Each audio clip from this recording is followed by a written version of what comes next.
નમસ્કાર, મારું નામ નરેન્દ્ર ધારેસા.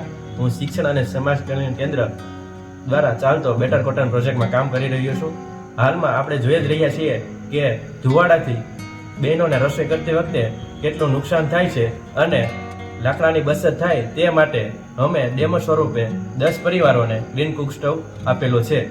અત્યારે હાલમાં રાંધિયા ગામના ફૂલીબેન સાથે આપણે વિઝિટ કરવા આવ્યા છે. તો ગ્રીન કુક સ્ટવથી ક્યાં ક્યાં ફાયદા થયા છે એ આપણે ફૂલીબેન પાસેથી જાણશું.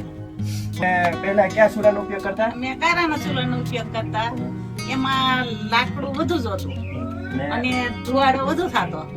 ગ્રીન કુક સ્ટવ આવ્યો પછી લાકડાનો કેટલો ઉપયોગ? એમાં હા ઓછો થાય છે અને ધુવાડો ઓછો થાય છે અને રસોઈ એકદમ બની જાય છે અને સારી રસોઈ બને છે. રોટલા ફટોફટ ચડી જાય છે.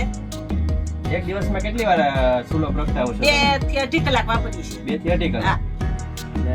પેલા આપણે દીવાલ કે એમ કે બગડતું ઓલા ચૂલાથી અમે આયે રાખતા, વચ્ચે રાખતા, દીવાલ ન બગડતી. અને નકર આ પતરા ધુવાડા થાય છે.